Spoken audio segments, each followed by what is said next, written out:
Әрбір байқаған адам білсе керек, күлкі өзі бір мастық екенін, әрбір мас кісіден ғафил көп өтетұғынын да, әрбір мастың сөйлеген кезінде бас ауыртатұғынын. Былай болғанда, күлкіге салынған кісі не шаруадан, не ақылдан, не бір ұят керлерлік істен құр, ғафил көп өткізіп отырса керек.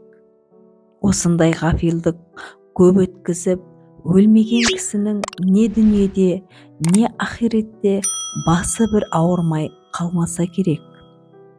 Әрбір уайым қайғы ойлағыш кісі не дүние шаруасына, не ахирет шаруасына өзгеден жинақырақ болса керек. Әрбір жинақылықтың түбі кәніш болса керек.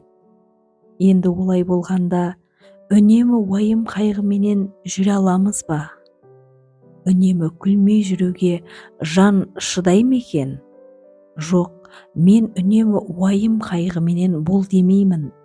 Уайым қайғысыздығыңа уайым қайғы қылдағы, сол уайым қайғысыздықтан құтыларлық орынды харекет табу керек, һәм қылу керек. Әрбір орынды харекет өзі де уайым қайғыны азайтады. Орынсыз күлкіменен азайтпа, орынды харекетпен азайт. Шығар есігін таба алмай, уайым қайғының ішіне кіріп алып, қамалып қалмақ, ол өзі де бір антұрғандық. Және әрбір жаман кісінің қылығына күлсең, оған рахаттанып күлме, ыза болғаныңнан күл. Ызалы күлкі өзі де қайғы. Ондай күлкіге үнемі өзің де салынбассың. Әрбір жақсы адамның жақсылық тапқанына рахаттанып күлсең, оның жақсылықты жақсылығынан тапқандығын ғибрат көріп күл. Әрбір ғибрат алмақтың өзі де мастыққа жібермей, уақытымен тоқтатады. Көп күлкінің бәрінде мақтағаным жоқ. Оның ішінде бір күлкі бар-ау, Құдай жаратқан, орнымен, іштен, көкіректен, жүректен келмейді.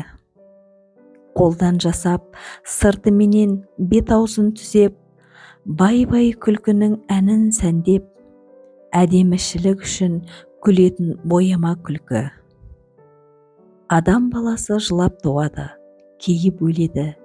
Екі ортада бұ дүниенің рахатының қайда екенін білмей, бірін-бірі аңдып, біріне бірі мақтанып, есіл өмірді ескерусіз, босқа, жарамсыз қылықпен қор етіп өткізуді де, таусылған күнде бір күндік өмірді бар малына сатып алуға таба алмайды.